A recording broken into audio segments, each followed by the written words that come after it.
The coronavirus pandemic has thrown a huge wrench even into the best laid plans. Certified financial planner Tony Drake from Drake & Associates is here to discuss the retirement crisis in America. Good morning, Tony. Good morning. Well, you might assume financial problems would force people to delay retiring, but you're saying people are now retiring earlier than planned. Why is that happening? Yeah, it's a pretty interesting phenomenon. Some folks retire early simply because they saved and that was part of their goal and their plan. But what we see during these economic turndowns and these pandemics, right, about 3 million people have lost their job.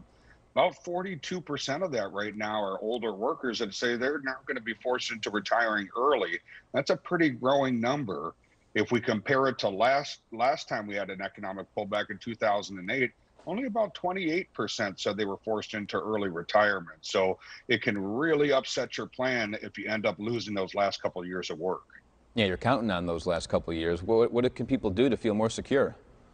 First thing you want to do is really take a look at your savings, right? The great news is after the pandemic started in April, American savings rate was about 33%. Now that's the biggest number we've ever seen. Historically, it's only about 7%.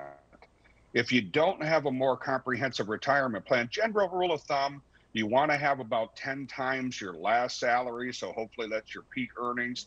10 times that should generally do the trick. If you don't know where to start, you really do want a great economic and retirement plan. I have a great calculator on my website, wealthwisconsin.com. So the market has seen pretty wild ups and downs, sometimes in the same day over the last several months. Even a tweet can change things. So should people nearing retirement be worried about those investments? We've really seen that, haven't we? I mean, historically, a tweet has not even been part of an economic plan, but definitely is today. And it really depends on your time horizon. If you have years to work, then you really want to ignore that day to day. Your account should go up at a nice steady pace over the long run. If you're getting closer to retirement, though, that's a great time to take a look at your risk.